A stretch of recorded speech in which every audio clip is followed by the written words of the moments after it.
Bharatiya Janata party జాతీయ కార్యవర్గంలో తెలంగాణకి ఒక్క పేరు కూడా అవకాశం ఇవ్వలేదు.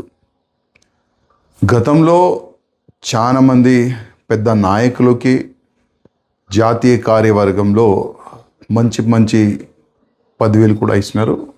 వాళ్ళు మంచి పని కూడా చేసినారు.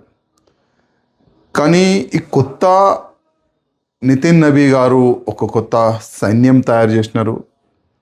ఎట్టి పరిస్థితిలో ప్రతి ఒక్క రాష్ట్రంలో భారతీయ జనతా పార్టీ స్ట్రాంగ్ కావాలి, భారతీయ జనతా పార్టీ గవర్నమెంట్ రావాలని ఒక మంచి అయిన ఒక యుద్ధం చేయడానికి సైన్యం తయారు చేసిండు.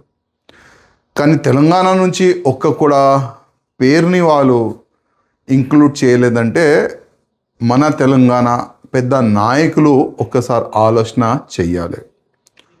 ఎందుకంటే ప్రతిసారి గ్రూప్ రాజకీయం ప్రతిసారి కంప్లైంట్ ఢిల్లీకి వెళ్ళాలి, కంప్లైంట్ ఇవ్వాలి.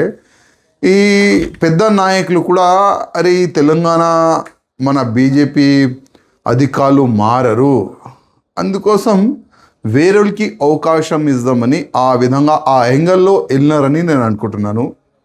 కనీసం ఎప్పుడైనా మా తెలంగాణ నాయకులకి నా ఒక నివేదిక, మీరు ఈ గ్రూప్ రాజకీయంని పక్కా పెట్టి మనమందరం ఒక్కటే, మన లక్ష్యం ఒక్కటే.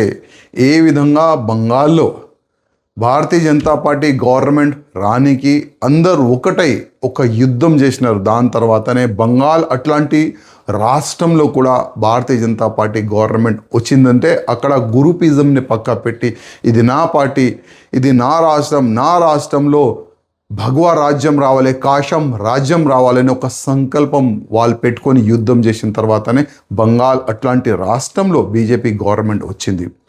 అదే యాంగిల్లో మన తెలంగాణలో కూడా మా నాయకులు కొద్దిగా ఆలోచన చేయాలి. ఎందుకంటే ఇంకా ఎన్ని సంవత్సరాలు నా పార్టీ, నా రాజ్యం, నా వ్యక్తులు అట్లాంటి ఆలోచన ఇంకా ఎన్ని సంవత్సరాలు పెట్టుకుంటారు. అందుకోసం మా నాయకులకి నా ఒక నివేదిక, మీరు ఈ గ్రూప్ రాజకీయంని పక్కా పెట్టి ఇది నా పార్టీ, ఇది నా రాజ్యంలో కాషాయం రాజ్యం రావాలి. ఆ యాంగిల్లో మీరు ఆలోచన చేస్తే ముందు ఏదైనా కొంతమంది నాయకులకి ఒక మంచి బాధ్యత ఇవ్వచ్చు.